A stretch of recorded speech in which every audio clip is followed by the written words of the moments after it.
Good morning, everyone. It's very bright up here. So if anybody's out there, I hope you can see and hear me fine. I want to talk a little bit today about developing your workforce in a time of shrinking budgets. But I know one of the problems you run into is when you plan something like that, you find out that people don't have shrinking budgets anymore. So I assume most of you actually, you're seeing your budgets going up? Not seeing your budgets going up. All right. So since your budgets aren't going up, let's talk a little bit about what you can do when they're not. And I'm going to play a little mind reading game here. Let's say your agency is told your budget is going to be cut. Two things are going to be cut first. Think about what those are. Do both of them begin with T? They both begin, it's travel and training. Never fails when people are going to cut the budget, the first thing they come up with is travel and training. Now, travel, I can understand. Training, I don't understand quite so much. So let's look at something else that people tend to say in agencies. What is the most important thing, most important resource an organization has? Come on. Okay. How many people believe when you hear that whoever's saying it is lying? See, every time, when you hear people say, people are our most important resource, check and see what they do. See if their actions and their rhetoric are aligned. What you'll probably find is they're not. Because what people will do is they'll say, people are our most important resource. We're going to cut the budget, so let's cut training for our, what do we call them? People. Let's cut training for our people. What that is, believe it or not, is actually a very selfish perspective on the part of the leaders who make those decisions. It's trading the future of an organization for performance today. So what will happen is, let's say you have 100 people in an organization, they get a budget cut, they could easily absorb the budget cut by leaving a position vacant, or two positions vacant, and assign a little bit of work to other people, tiny bit of work to other people, and keep on developing the staff they have and making certain that they do the right things for their employees. But what tends to happen is they say, oh, no, I need those bodies today. I need people working today. So I'm not going to invest in the training that my employees need to be able to perform over the long haul and to have what they need in their careers. So what we end up with is cutting the future of the organization. I don't think that's a good idea. I don't think it's a good idea because when you look at what people want in an organization, they want an organization to act like it actually cares about them. And if you go to an employee and say, I'm going to cut your training. I know there's so many things that are going on in this organization, and I'm talking to this person right here. I'm going to cut your training. And, we have to cut the training because there's nothing else we could cut. Yes, we know we're in the middle of spending $250,000 on the boss's conference room, but have you seen the condition our conference room is in? So people are spending the wrong thing. They're spending the money on the wrong things, and they're sending the wrong message to the employees. So the first thing I recommend, and I've got 3 recommendations basically for what to do when your budgets are being cut with respect to training your employees. The first one is to make the argument, and I think it's an important argument to make, that there are other ways to cut other than the training for your workforce. It is critically important to align your people are our most important resource rhetoric with how you actually enact your budgets, how you operate in the agency. So make that argument. Some people say, oh, well, that's a silly thing to do. You'll never succeed. People always cut the same things. When I was the Chief Human Capital Officer at the Department of Homeland Security, one of the first that we were cutting our budget. Actually, the first year we weren't cutting our budget. I was told when I got there that we were going to have a real problem dealing with the budget cut.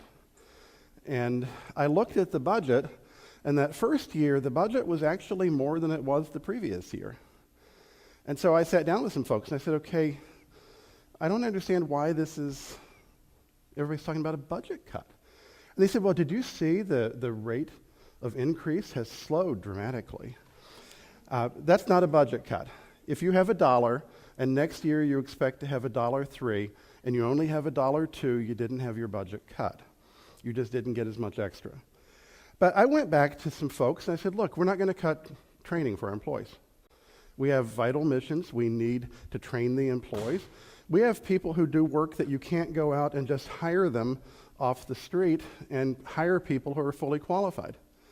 Yeah, if you want to hire Border Patrol agents, do you think you're going to go out and find Joe's Bargain Border Patrol and try to steal away their employees? You have to actually train those folks. You have to hire people who don't know anything about what you do, and you have to train them. So how do we carry out the mission of that organization if we don't actually invest in training those people? Sorry, I keep drinking water. I'm recovering from bronchitis, and the medicine I'm on is drying me out, which is not a good thing when you're talking. So we were actually able to convince some folks, the folks who mattered in the agency, like the deputy secretary, that we should not be cutting back on training for employees.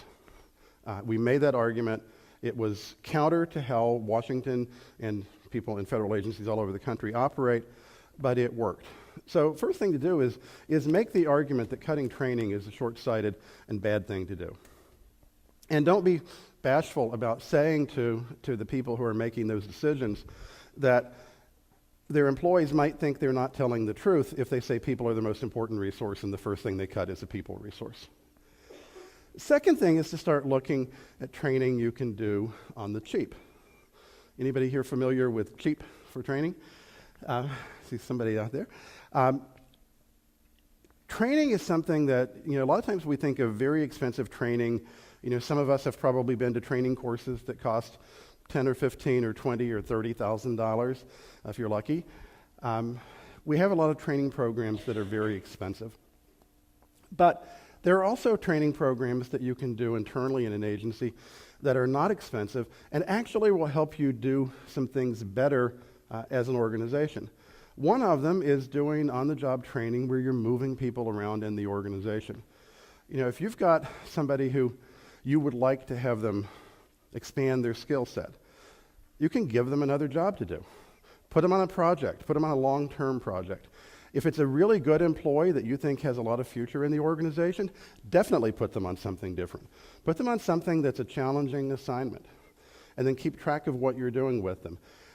If you do that, make absolutely certain that you tell those employees that this is training. Because sometimes people will say, well, you never give me any training. And you've invested a lot of time in giving somebody a different assignment, very deliberately giving them that assignment so that what they're getting is something that's designed to fill in some of the gaps in their skills. So if you do that, what you find is a lot of this is a very inexpensive approach to doing training. In my organizations in the past, I worked in HR. We all know what HR stands for. Honored and revered. People in HR are honored and revered, right? Or is it hated and reviled? It was one of those. I don't remember which of those. It's one of those. It's either honored and revered or hated and reviled. But one of the things you do find is that when an organization is looking for places to cut budget, maybe you can convince them not to cut the training for the mission people, like we were doing at DHS. It's a lot harder sometimes to convince them to not cut the training for the mission support people.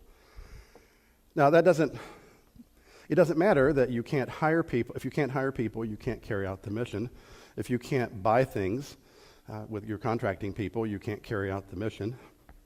If you don't have any money, because you've cut your budget people, you can't carry out the mission.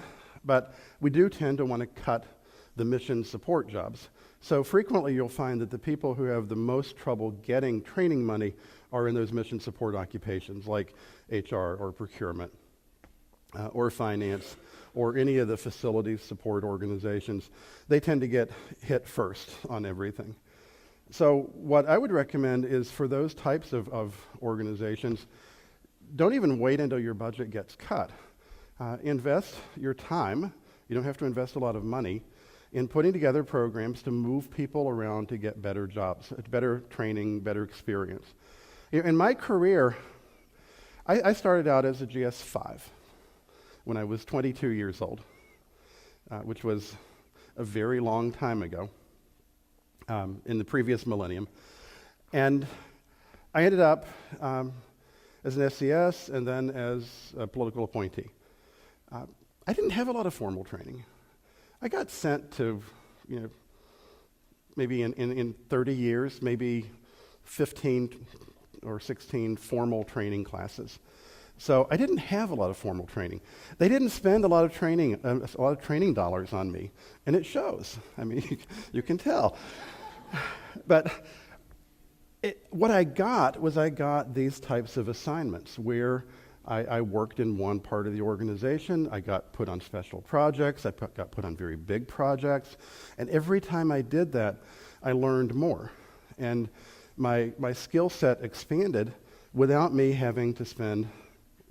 agency having to spend a lot of money on me, because they didn't have a lot of money to spend. And you may think, oh, well, you were working in one of those poor agencies. I was working in the Department of Defense. When defense is broke, they have more money than most of the rest of the government put together. When they're not broke, and a lot of the time when I was coming up, they weren't broke. It was during the Reagan era, and DOD was doing great. But we still didn't have a lot of money to spend on training for HR people, for honored and revered people. So we had to find other ways to do it. So that's a way to do training on the cheap. So what if you don't have enough money to do cheap training? What's the next alternative? Any ideas on that? Well, what's less than cheap is free. 30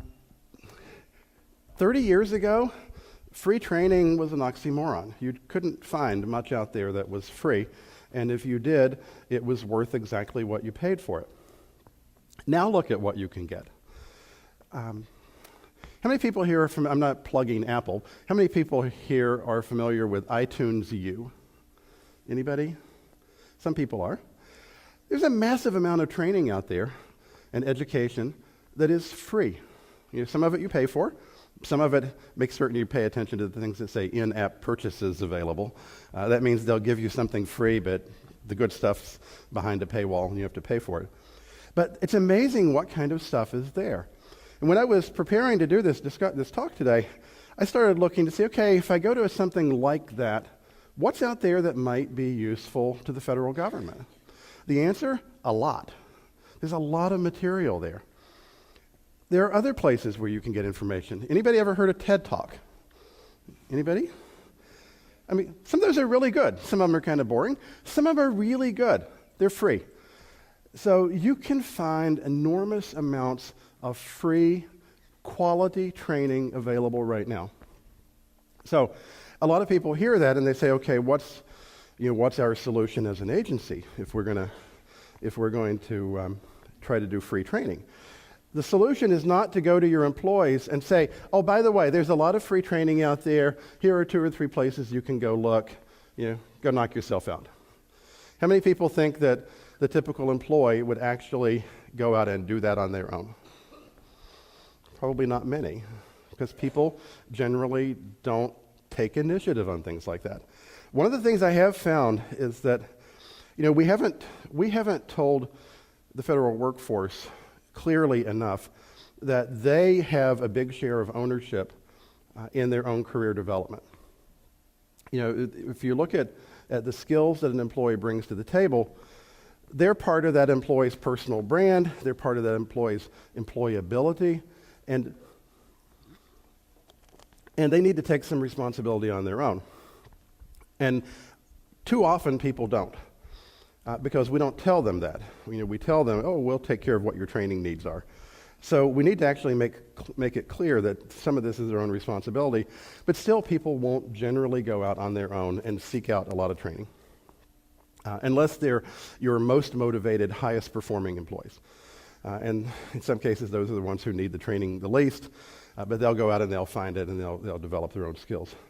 What I recommend is that the organizations that benefit from training and the HR and learning and development professionals actually start curating some of this free training that's available. So if you go out and look and pick any of these types of free sources, go out and look at them and look at what's available. It isn't that hard to have people in HR or in your chief learning officer's office or in the mission offices go out and start looking at some of this stuff. You put together small groups of people, let them go through some of the courses, let them look at the course syllabi, or multiple syllabi, or syllabuses. Syllabuses doesn't sound right. They can go through and look at those things and see what material fits and what doesn't, and then point people in the direction of the free training that actually works for the organization. And then when they complete those courses, give them credit for it. Make certain you put it in your system so that they have a record that they've had this training and that it is something that the agency valued and wanted them to do.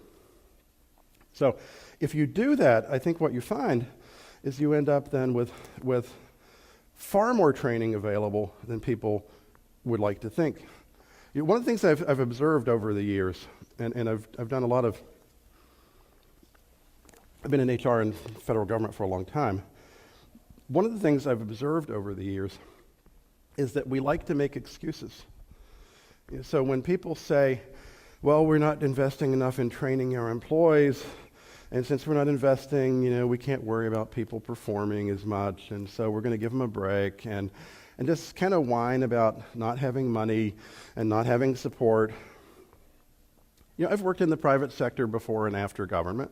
I worked in government for years. I've worked in organizations where it's true, they don't have a lot of support. But they still have a job to do, and they still do the job. If you look at training, there's no excuse to say that not having money is not an excuse for not training people anymore. Yes, I'm a contractor. I would love for you to give us lots of money to develop training for you. But if you don't have lots of money, you're not going to be able to give it to me to develop training for you. So you have to look at what's out there and what you can do that doesn't cost you money, and then go do it. I made the mistake many years ago, and it's one of the reasons I love having great bosses and great mentors. I made the mistake of making a similar whine to a boss years ago. The guy's name was Steve Gregg, by the way. Probably best boss I ever, second best boss I ever had. Keith Flippert was the best boss I ever had. But I was complaining to him that we didn't have any money and that this just wasn't fair. He said, you're right. We don't have money. And you're right. It's not fair. But you have a job to do. And we have people who are counting on us. And you need to figure out ways to do things without money and without a lot of support, because we don't have either one. And that's your job. And if you can't figure it out, then you're just like everybody else out there. And if you can figure it out, you're the one who's going to end up in a position of authority in this organization because you figured it out. And that's what I would encourage you to do. I would encourage you to go out and find the things that you can do that don't cost you money. Find the things you can do that can offer a quality training experience to your workforce, and do it without spending the money that you don't have. And with that, I'm about out of time, so I think I'm done. Thank you very much.